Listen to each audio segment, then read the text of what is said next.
নমস্কার বন্ধুরা, সর্বাণী রান্নাঘরে আপনাদের সবাইকে স্বাগত। বন্ধুরা, আজকে আমি চলে এসেছি ছোট বড় সবার ভীষণ পছন্দের একটা মিষ্টি রেসিপি নিয়ে, যেটা বানাতে লাগবে না ছানা। বাড়িতে গুঁড়ো দুধ আর ময়দা থাকলেই আপনারা কিন্তু খুব সহজেই বানিয়ে নিতে পারেন এই মিষ্টি। রসালো, একদম নরম তুলতুলে, মুখে দিলেই মিলে যাবে এই মিষ্টি। আর এই মিষ্টি দোকানের কিনা মিষ্টির চাইতেও কোনো অংশে কম হবে না। আশা করি বন্ধুরা আজকের এই মিষ্টি রেসিপি আপনাদের সবারই ভীষণ ভালো লাগবে। তাহলে চলুন দেখে নিন আজকে আমি কিভাবে এই মিষ্টিগুলো বানিয়ে নিলাম। আজকের ভিডিও আপনাদের ভালো লাগলে অবশ্যই একটা লাইক দেবেন। সেই সঙ্গে যদি নতুন বন্ধুরা এসে থাকেন অবশ্যই আমার চ্যানেলটিকে সাবস্ক্রাইব করে আমার পাশে থাকার অনুরোধ রইল। এই মিষ্টিটা তৈরি করার জন্য প্রথমেই একটা পাত্রে আমি এই 1 বাটি গুঁড়ো দুধ নিয়েছি। এখন এই বাটির মাপে নেব হাফ বাটি ময়দা। তো দেখুন বন্ধুরা, ওই একই বাটির মাপে আমি নিয়েছি এখানে হাফ বাটি ময়দা। এখন দেওয়ার জন্য নিয়েছি একটা ছোট চামচের মাপে হাফ চামচ বেকিং পাউডার। এখন দেবো 1 চামচ ঘি। এখন এই সব কিছু উপকরণ হাত দিয়ে খুব সুন্দর করে মিশিয়ে নিতে হবে। তবে আপনারা ময়দার পরিবর্তে আটা দিয়েও এই মিষ্টিটা বানিয়ে নিতে পারেন, তাহলেও কিন্তু খেতে ভীষণই ভালো হবে। এখানে দেখুন বন্ধুরা, আমি ঘিয়ের সাথে খুব সুন্দর করে মিশিয়ে নিয়েছি। আর দেখুন এই মিশ্রণটা মুঠির মধ্যে কত সুন্দরভাবে ডেলা পাকিয়ে গেছে। তো এই অবস্থায় আমি দুধ দিয়ে এটাকে মেখে নেব। এখানে আমি এই দুধটা ঘন করে আগে থেকে জাল করে নিয়েছি, আর এটাকে এখন ঠান্ডা করে নিয়েছি। অল্প অল্প দুধ দিয়ে এটাকে মেখে নেব, তবে এটা চিটচিটে করে মাখতে হবে।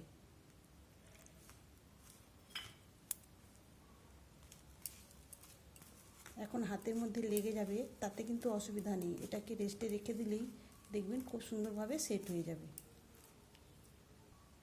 তবে এই মিশ্রণটা খুব শক্ত করে মাখলে হবে না, এইভাবে চিটচিটেভাবেই মেখে নিতে হবে। তো এইভাবে আমি মেখে নিয়েছি। এইভাবে মেখে নেওয়ার পর এটাকে এখন রেস্টে রেখে দেবো 10 মিনিট। 10 মিনিট পরে ফিরে এলাম, আর দেখুন এটা খুব সুন্দরভাবে সেট হয়ে গেছে। এখন হাতে অল্প একটু ঘি মেখে নেব, তারপরে আমি গোল শেপে মিষ্টিগুলো বানিয়ে নেব।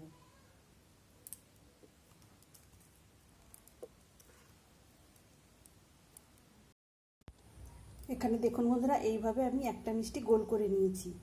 এইভাবে আমি সব মিষ্টিগুলোই গোল করে নেব। আবারও একটা এইভাবে গোল করে নিয়েছি। তবে আপনারা এর থেকে বড় সাইজেরও তৈরি করতে পারেন মিষ্টিগুলো।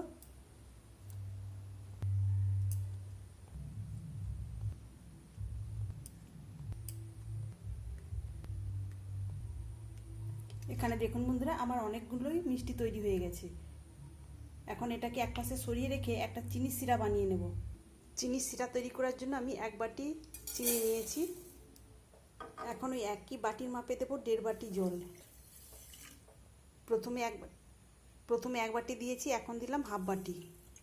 এখন গ্যাসটাকে অন করে দিয়েছি। সুন্দর একটা ফ্লেভারের জন্য এখানে 3টে ছোট এলাচ আমি মুখ ফাটিয়ে দিয়ে এর মধ্যে দিয়ে দিলাম। এবার সম্পূর্ণ চিনিটা জলের সঙ্গে মিশে যাওয়া পর্যন্ত অপেক্ষা করতে হবে। এখানে দেখুন বন্ধুরা, সম্পূর্ণ চিনিটা জলের সঙ্গে মিশে গেছে। আর এটাকে এখন আমি আরও 2 মিনিটের মতো ফুটিয়ে নেব। তবে খুব বেশি ঘন করার প্রয়োজন নেই। চিনির সিরাটা খুব বেশি ঘন হয়ে গেলে মিষ্টিগুলো কিন্তু এতটাই মিষ্টি লাগে, তখন খেতে ভালো লাগে না আমার। তাই আমি একটু কম পাক করে নেব চিনির সিরাটা। তো দেখুন এখানে আমার চিনি সিরাটা তৈরি হয়ে গিয়েছে। এখন আমি গ্যাসটা অফ করে দেব। তবে আপনারা চাইলে একটু বেশি ঘন করে নিতে পারেন চিনি সিরাটা। এখন চিনি সিরাটা ঢেকে একপাশে সরিয়ে রাখবো। এবার মিষ্টিগুলো ভেজে নেব। তার জন্য আমি গ্যাস অন করে কড়াইতে দিয়ে দিয়েছি পরিমাণ মতো রিফাইন্ড তেল। প্রথমে তেলটাকে হালকা করে গরম করে নিতে হবে। এখানে তেলটা হালকা করে গরম হয়ে গেছে। এখন একটা একটা করে মিষ্টিগুলো আমি তেলের মধ্যে ছেড়ে দেবো। আর দেখুন মিষ্টিগুলো তেলের মধ্যে ছেড়ে দেওয়ার ফলে হালকাভাবে বুদবুদ শুরু হয়েছে।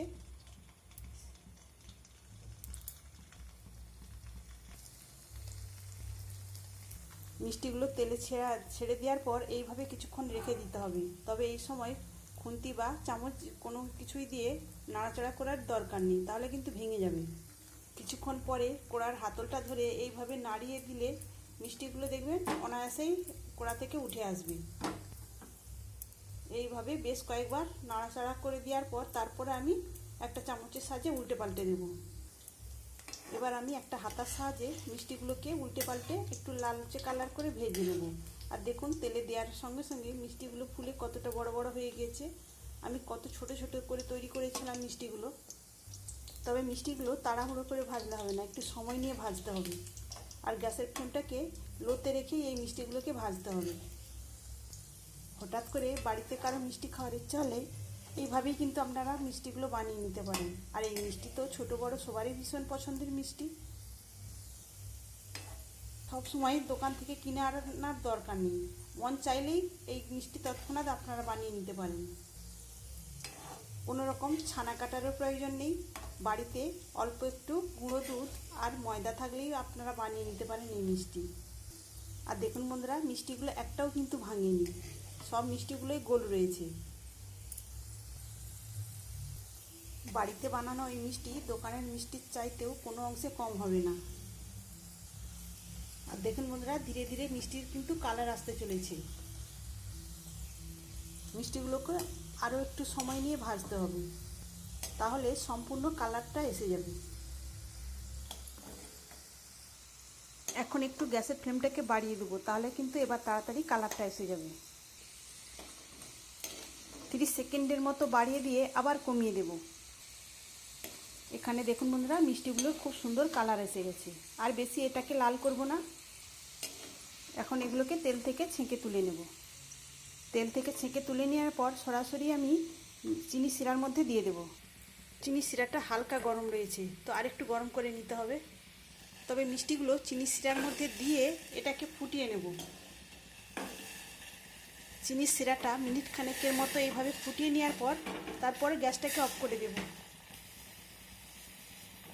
এখানে মিষ্টিগুলো চিনির শিরার মধ্যে দিয়ে আমি মিনিট খানেক ফুটিয়ে নিয়েছি। এবার গ্যাসটাকে অফ করে দেব। এখন মিষ্টি সহ চিনি শিরাটা অন্য একটা পাত্রে ঢেলে দিয়েছি। এখন মিষ্টিগুলো ঢেকে দিয়ে আমি আধ ঘন্টার মতো রেখে দেবো। আর ততক্ষণে দেখবেন মিষ্টিগুলো একদম চিনি শিরাটা টেনে নিয়ে ফুলে অনেকটাই বড় বড় এবং নরম তুলতুলে হয়ে গেছে। ফিরে আসবো আধ ঘন্টা পরে। আধ ঘন্টা পরে ফিরে এসেছি। আর দেখুন বন্ধুরা, মিষ্টিগুলো চিনির শিরাটা সম্পূর্ণ টেনে নিয়েছে। আর মিষ্টিগুলো ফুলে কতটা বড় বড় হয়ে গিয়েছে। আর মিষ্টিগুলো কতটা নরম তুলতুলে হয়েছে আমি দেখিয়ে দেবো। তাহলে বন্ধুরা, আপনারা বাড়িতে মিষ্টি খাওয়ার ইচ্ছা হলে এইভাবে মিষ্টি বানিয়ে নেবেন। আর কেমন হয়েছে আমাকে কমেন্ট করে জানাবেন। এখানে মিষ্টিটা দেখুন কতটা নরম তুলতুলে হয়েছে। তাহলে বন্ধুরা, আজকের মতো আসি, আবার আসবো অন্য একটা ভিডিও নিয়ে। সবাই ভালো থাকবেন, সুস্থ থাকবেন। ধন্যবাদ।